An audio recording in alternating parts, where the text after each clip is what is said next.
Good afternoon, everyone. I hope you're having a great day.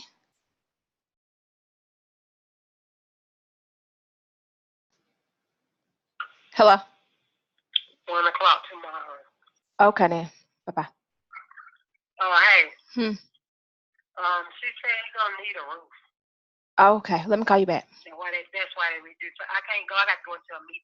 All right. Just text me, please. I'm in Okay, who's class. gonna text you? I'm in class. Text me what she said. Bye-bye. All right. All right. Well, that's awesome. You having a good day?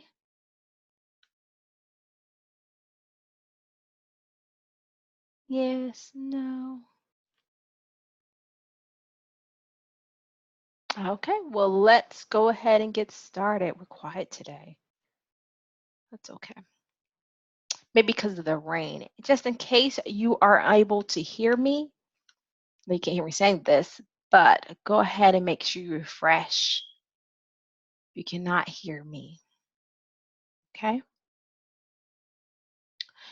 All right, please, thank you guys for arriving and attending class. I do appreciate it. Please continue to talk to me and discuss things with me so that it just makes the day go a lot smoother and it's not so boring and it's not so dry. If we're communicating, talking back and forth, just makes it a lot more interesting. So I do appreciate you guys for doing that, and I hope that you guys continue to do that, okay? All right, so what is due today is your crime scene quiz. We will have some time today to work on it. And then the rest of the week, we're going to be looking at crime scene sketches. All right, the Georgia standard we're still looking at is students recognize and classify various types of evidence in relation to the definition and scope of forensic science. Remember, we said that evidence, it must be tangible. We talked about a few types of evidence. What types have we talked about, you guys, that you guys can think off the top of your head? And you can pick up the mic and tell me, or you can write it in the chat box. Either one is fine.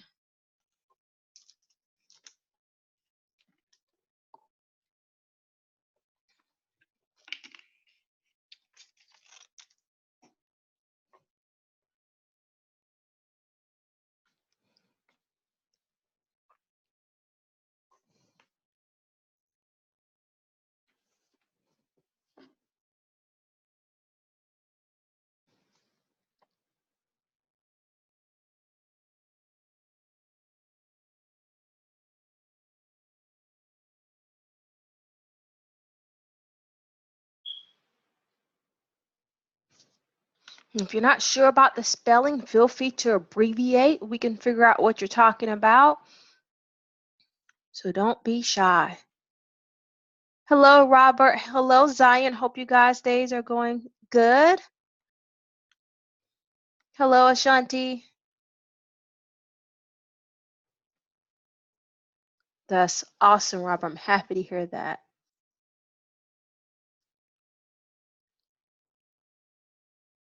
Hello, Courtney and Dentarius. And Austin. Hope your day is going well. Are great as well. Oh, Jigsaw's acting up for some people. Okay, so let's talk about it together as a class. How about that? How about I start the discussion? So we talked about evidence. We talked about top two. We talked about one being called circumstantial, which is indirect. What's the opposite of indirect that we discussed, or circumstantial evidence? What's the opposite?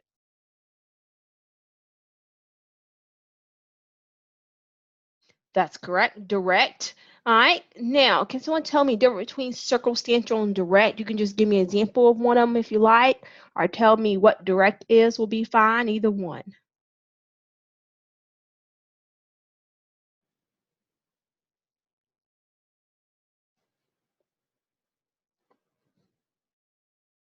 Yep, direct is like an eyewitness. Someone saying, I saw that person do that. I saw my eyeballs, right? Or I saw a recording, right? Those are both direct.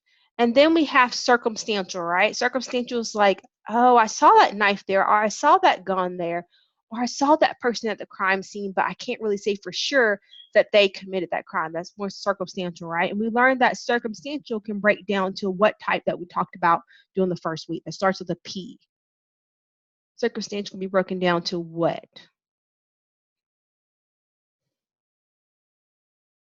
Starts with a P. P-H-Y something.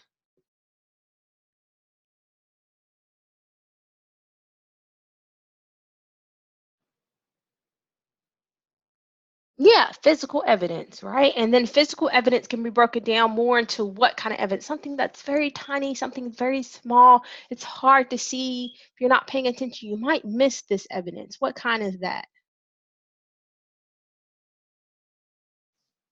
Exactly, our trace evidence. Great job, you guys. So just a little bit of review there. All right, upcoming assignments due. Crime scene sketch is me. I'm sorry, I keep saying sketch, but crime scene quiz is due today. The sketch is due on September 3rd. Remember, we'll have some time tomorrow in class. We'll teach you how to do it, and then we're going to have some time on Friday and a little time on Monday to finish it up. So we're going to have ample amount of time to get it done. All right, so we also been talking about the Larkart's exchange principle, right? So on the screen it says every contact leaves a trace, but that's kind of vague, isn't it? I would like for you to put what is Larkart's exchange principle in your own words. How would you describe it? If someone asks you to describe what it is or explain it to them, how would you explain it to them? All right, you put it in the chat box or either jump on the mic. Either one is fine.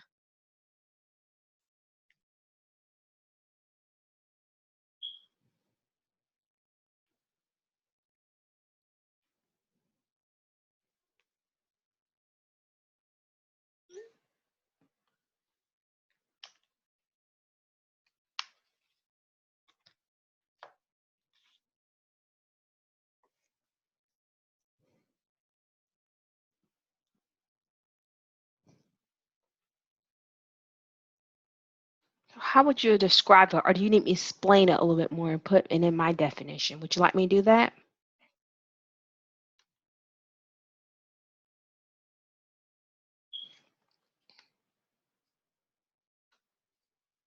Okay, I see a yes. So the way that I would describe a Larker exchange principle, if you go somewhere, there's going to be some type of evidence that you leave behind without willingness of leaving it behind. It's going to be left.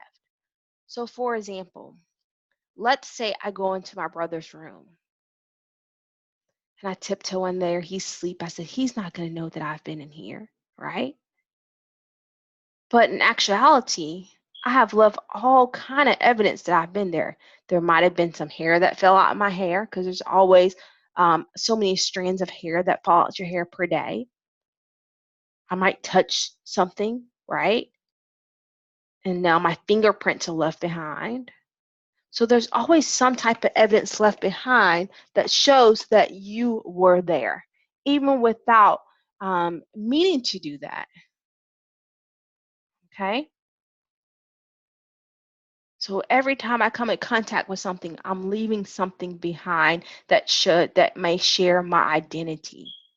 Okay? Does that make sense? Or do you want me to break it down a little bit more or explain it a different way?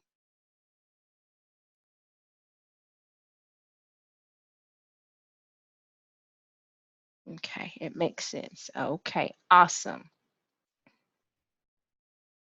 All right, so we've been talking about different processes. We talked about there being a process for storing evidence. I told you yesterday there's a process for collecting the evidence, but there's also a process of how things need to be handled at the crime scene. Everything seems to have a process, right? So the first thing we must do at the process crime scene is secure the crime scene. I don't know if you guys have ever seen this before, but I've seen it a few times. I see an accident on the side of the road. The police haven't gotten there, but sometimes there's a firefighter that's there. I don't know if you guys know this, but sometimes they will ask for a firefighter to come. Or if it's a bad accident, they say, "Oh, there's an accident, blah blah. We need backup, a firefighter or something like that." The car might blow up. Sometimes you have to take the battery loose or something like that. And so let's say if a police not there first, the firefighter will come first and they will just sit at the crime scene until the police gets there. Once the police get there, they will leave. They'll usually use their fire truck to block off traffic or wherever they need to make sure that the crime scene is secured. Have you guys ever seen that before? Yeah, so they're just securing the crime scene. So not all the time it's a police officer. Sometimes it might be a firefighter that's securing the crime scene, but once the police get there, they take over and then they secure it. If they're no longer needed, they will leave, the scene of the accident or the scene of the crime scene and go about their day. All right. So once the crime scene has been secured, we talked about why that's important. It's important, one, because we don't want evidence walking off, right? Then the next thing we have to do is identify all person who has either have or had access to the scene. So they're going to be looking around, seeing who's there, what do they notice about those individuals. Okay. If necessary, they will see if there's anyone needs to be transported. So they're gonna be looking around, seeing if anyone needs to be transported. In the process of them seeing who's there at the crime scene, right, and who's around, they're gonna be making those observations. Oh, that person is bleeding. Let's go ahead and get paramedics to go ahead and get them fixed up or sent to the hospital, wherever they may need to go. All right, and then they have to recognize the crime scene by establishing, so securing the entire scope and range of the scene. All right, so this is when they start putting up ropes. So time they get there, they're not putting up ropes. They're observing, looking, securing that way. And then they're going to go ahead and put, once they figure out, oh, okay, everyone's safe, everyone's secure, let's go ahead and start putting up tape and put markers up. And sometimes they might have one or two people working at the same time. One person looking around, one person taping it off, observing where it ends, where it starts, things like that. Okay. All right, then they may need to obtain a search warrant. Depends on what kind of crime it is. All right, I don't know if you guys know this. Police pull you over and say, "Hey, I want to search your car." If you tell them no, you may not search my car. They cannot search your car. If you tell them yes, then they can. Now they can call in for a search warrant, but they need some kind of reasonable reason to call. Does that make sense? Same thing. They come to your house, knock on your door. They have to have a search warrant unless you give them permission to search your home. Okay? It is certain that no one enters the secured unless they have official business. So a lot of time on TV, you'll see that. You'll say, hey, they might stop a person that walks across saying, can I see your badge? What is your business here? They'll ask them those type of questions to make sure that no one is getting in that crime scene that's not supposed to be there. All right, then they're going to start making a log of people that enter into the crime scene, making sure no one eat, drink, no one bringing anything in to the crime scene that should not be there. Of course, you're still going to take something in with you. Something, it might be on your shoes, but usually if it's crime scene very delicate, they'll put on those little booties and go in there. I've heard, yeah, that someone's in danger, or if you call 911, they'll say, "Ma'am, I have to enter your house to make sure everything is okay." I have had them come and say that before, because I went to go look at a property one time, and I called the police officer because I thought someone was inside the house. I got scared. And so I called the police officer and said, now my brother, I didn't know he was in the area. He coming by and checking him. He's like, who is this man in relation to you? I was like, oh, this is my brother. I didn't know he was in the area. He came to help me. And he's like, ma'am, I just need to walk around the perimeter and just check the house just to make sure everything's safe. Just make, some people lie, say, oh, no, it's fine. But they really might be getting beaten, or that person is doing this. So they'll just check it out, make sure everything's fine. Yeah. So danger works a little bit different. Yeah. Great question, Robert. Okay. So we talked about, so next thing they're going to do is identify all the individuals at the crime scene, suspect, witness, bystanders, And then they're going to start, talking to those witness and seeing what information they can get out of them, and then looking and say, how could this person have gotten out? What was the exit? What was the entry point? So figuring that out. All right, and then they conduct a initial walkthrough. Notice it says initial walkthrough. This sometime might be a more quick paced walkthrough than a thorough one. The thorough one, there's different types of searches that you do like spiral. You can do something called a grid when you're walking in horizontal, in vertical paths to check for things, and that you're checking every inch, right? That's when you're going to be finding your trace evidence more in depth. All right, so what is the first thing that must be done at a crime scene?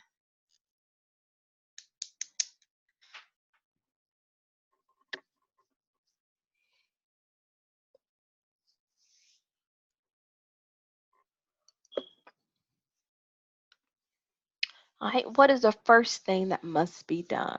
I see Zion's typing and Alexa's typing, okay?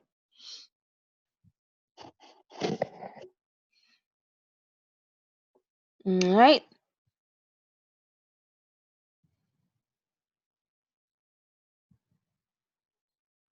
So searching the area blocking off is important. The first thing I want you to say is secure the crime scene, okay? First thing, say secure the crime scene, okay?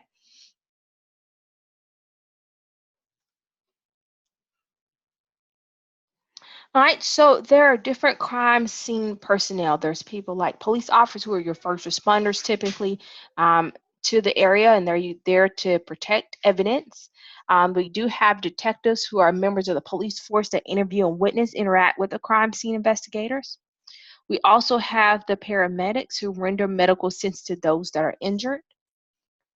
The district attorney, also known as the DA, and they usually determine whether a search warrant is needed. And you guys, that we just talked about, it's a legal document that gives an authorization to search an area if needed. Okay, and the judge does usually have to sign off on those warrants. Okay. Another thing is a medical examiner. I don't know if you guys knew this, but this is quite interesting. I don't know if you guys know this. If you own like a store or something like that, you can actually take a warrant out on someone. It's a long process. You do have to go to court and get the judge to hear your case of why that person needs a warrant taken out on them. And it's a long process, but it is possible, in case you guys didn't know that. All right, medical examiners or coroners, they perform initial examination to determine cause and time of death for homicide. And then you also have crime scene investigators. They document the area and search for evidence. And then we also have the special forensic scientists. And those are the ones, they don't all the time work for a department per se. They might work for a university, and they might just be on the payroll for a police department because they're not needed all the time. There's other things besides forensic entomologists who looks at insect. There's also forensic anthropologists who looks at bones. There's also forensic orthodontologists who look at teeth. So it's all these different special forensic scientists personnel that they have as well. All right, so the first thing we're going to take a short break and look at this crime scene investigator, CSI, and talk about a little bit what they do.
Okay.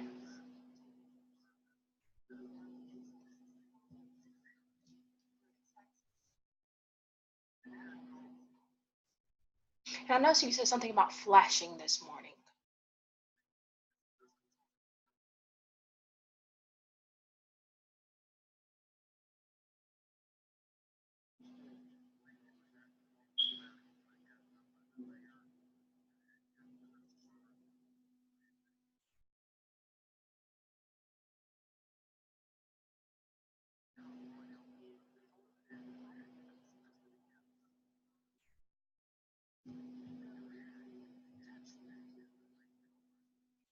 Yes, I'm aware. Yeah, I know what you're talking about. Yes, I'm aware.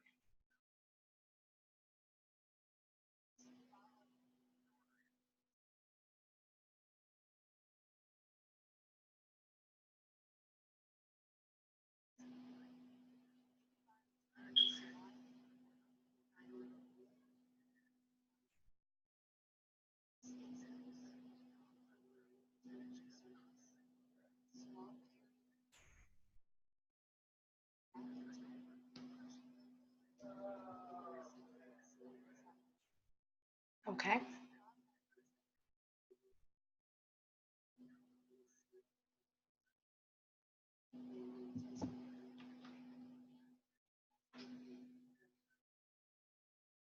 Okay.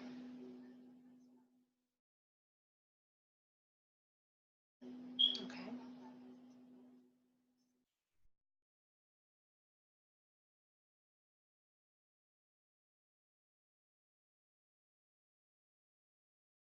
Okay.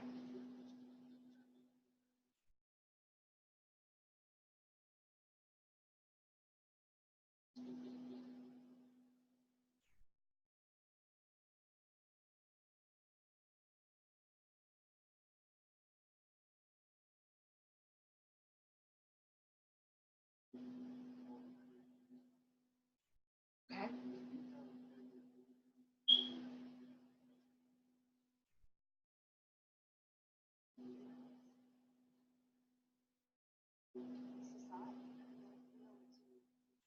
Okay.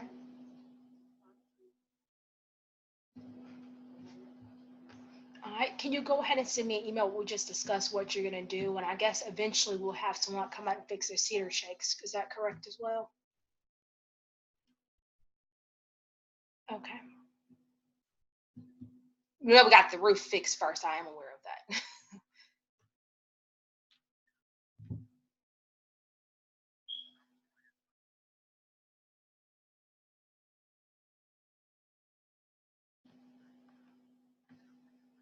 All right. Thank you. Bye.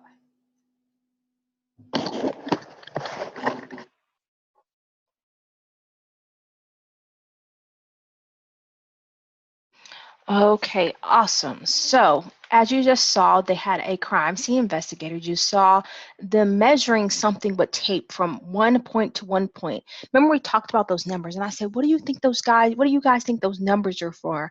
That was on yesterday, and I was like, and you guys was telling me, it's like, I think it's for the evidence. You are right. There are for the evidence. They're called legends. So they're measuring from legend to legend, so they know how far apart things are. So if someone saw their sketch, they'll say, hey, oh, okay, so this was actually placed here, this was placed here. If they need to recreate the crime scene, they could do that because they know everything is placed at. Another thing you saw, the photograph, she says she takes lots of pictures and use different filters. And the reason they use different filters is because sometimes different lighting can reveal different things. So that's another reason why that's important.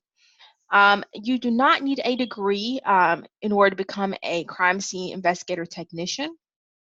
They are sworn and can arrest individuals. They can be called for testimony in court, and they can sometimes work very long hours and odd hours. Okay. A coroner is another person that works in a forensics lab. It first started out in 900 AD, which has been exported to all the British empires eventually, and that's kind of how it kind of spread it across. We also talked about the washing away the wrong. I don't know if you guys remember talking about that. The first book kind of tells you how to dissect an individual and what to do. Right, so that's a very interesting book as well that came out in China. Okay. A coroner job was to keep the peace or the cause of the crown, which the original name was crowner, and that's where the word coroner comes from. All right, they are still elected, but more and more states are required that they have medical training and education. Another thing is a medical examiner and a forensic pathologist. They're pretty much two of the same side coin. They must first complete a 4-year degree of medical school after graduating from college. So they get their undergrads, then go to graduate school, medical school. Another year of training is usually needed within the field they're going to be working as working as a forensic pathologist, and they usually make anywhere between 145 to half a million. And this was a report for 2012, you guys. So quite interesting. A medical examiner can perform autopsy and appointed and not elected like a coroner. A forensic pathologist basically focuses on determining cause of death by examining a body. Many forensic pathologists are appointed as medical examiners, you guys. I want to show you a video about a forensic pathologist, but I want you to be aware there's also forensic pathologist technicians too. I'm going to show both of them to you so you get an idea of what's the difference between the two jobs, okay? Wrong video. Try that again.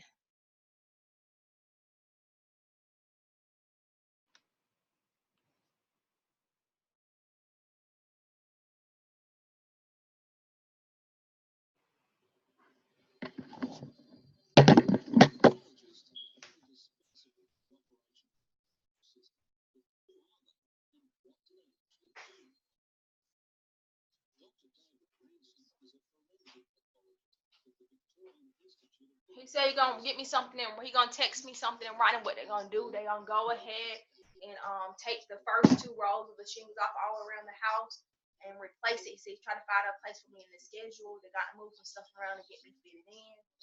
And once they get the 3 rows put on, they're gonna do some kind of gluing system to make sure that they're down good all the way around the house.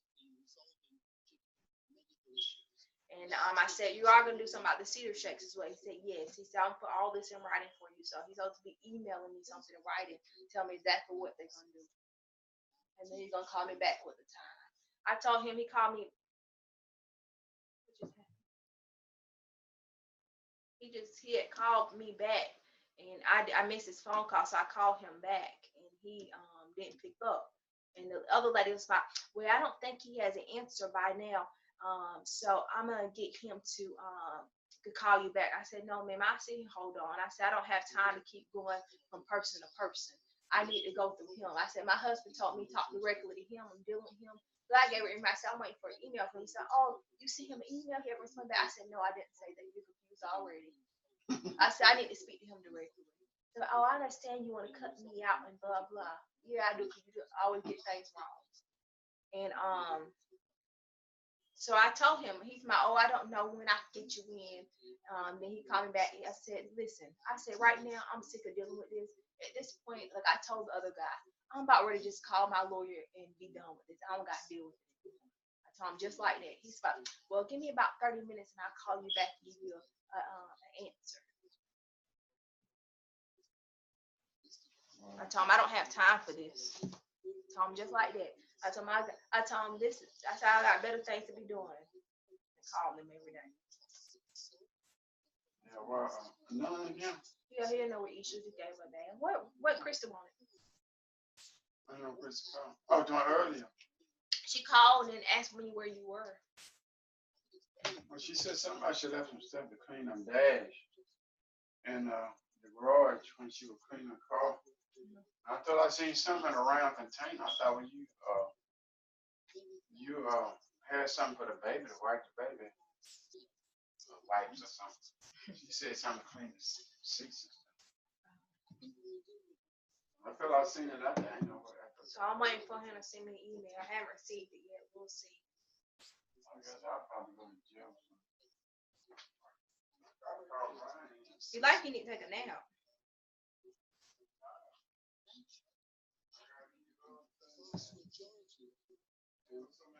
And I couldn't record that last conversation I had him because my internet, because I couldn't get any more recordings on. And I was in class, I wouldn't come record from there, so I didn't get that recording, which was the important one. But he said he gonna send me an email. He don't send me an email next 30 minutes to an hour. I guess I'll call back and tell him I haven't received the email yet. I need an email though. That I need evidence.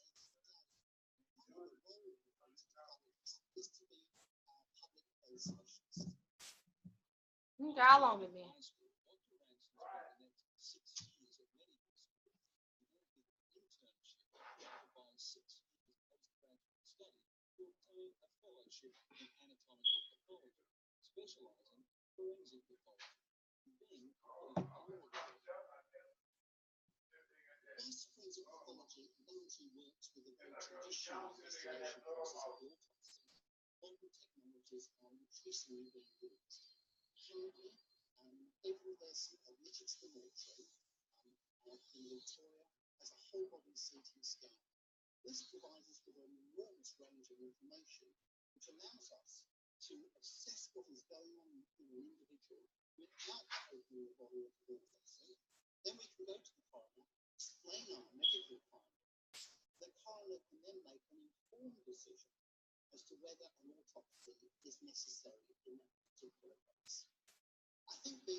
Pretty awesome job, it sounds like. You have the opportunity of improving others' lives. Um, it is a quite long process for education. One of my other students pointed out, but you can make up to, half a million depending on where you work, right? So there's, I think, a lot of opportunity within that field if you're interested in it. All right, so let me show you the difference between a forensic pathologist technician. Their work is a little bit different, but similar at the same time.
Where you finna go?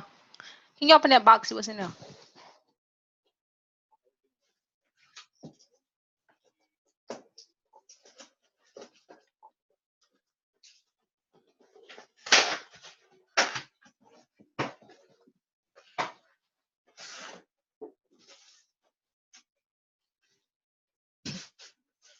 Oh, it's cleaning pads.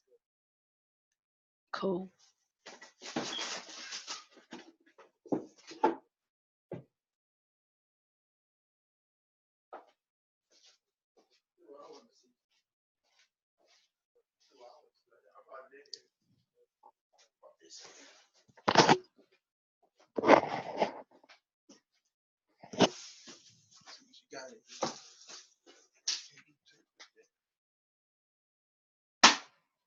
So, is there anyone in this room that think they wouldn't mind being a forensic pathologist or a forensic um, pathologist technician?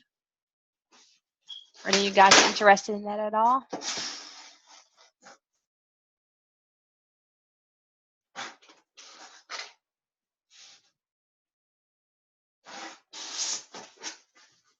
There's different kinds in there.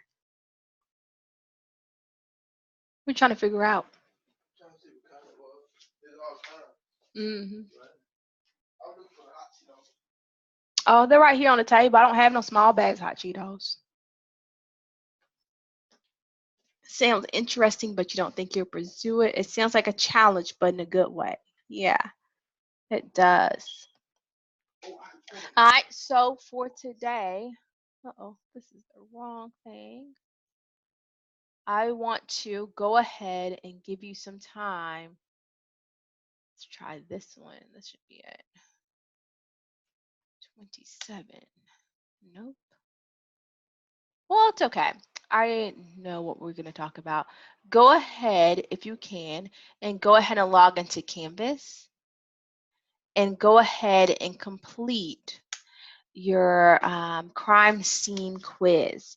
If you look on the home page, the study guide or the study notes to go with this section is on the home page of forensic science. Okay? Let me know if you have any questions. Remember, you can read through the questions, go back and go to the reading. So that is an option.